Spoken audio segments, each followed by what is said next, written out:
les Suisses devront faire leur choix. Veulent-ils vraiment introduire une caisse maladie publique en Suisse ?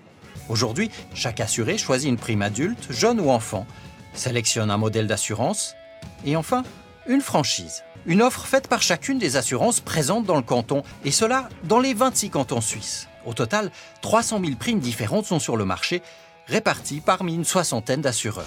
Plus personne ne s'y retrouve, on a un système injuste avec des primes qui peuvent varier du simple au double à l'intérieur des cantons. Puis on a un système peu transparent, notamment le lien entre l'évolution des primes et des coûts n'est pas clair et ça c'est inacceptable. La caisse publique réduirait ça à une caisse par canton qui fixerait les primes selon l'évolution des coûts de la santé. Ce n'est pas en changeant le système d'assurance qu'on va résoudre un problème qui est celui des primes qui augmentent. Et les prix augmentent pourquoi ? Tout simplement parce que les coûts de la santé augmentent de l'ordre de 4% par année. Savez-vous ce qui s'est passé entre 1990 et 2020 ? D'après les projections. Vieillissement de la population. 6 ans de plus d'espérance de vie pour tout le monde. Mais c'est heureux. Nous sommes heureux de vivre plus longtemps et en bonne santé. Simplement, ça génère des coûts. Toute personne qui a connu pendant les 10 dernières années une hausse de prime supérieure à 3% devrait voter pour la caisse unique.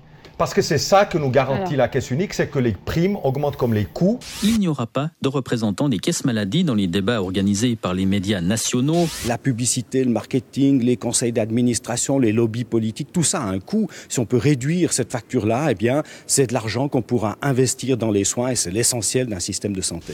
Les partisans de l'initiative évaluent globalement tous ces frais à 350 millions par an, les assureurs bien sûr à une somme bien inférieure.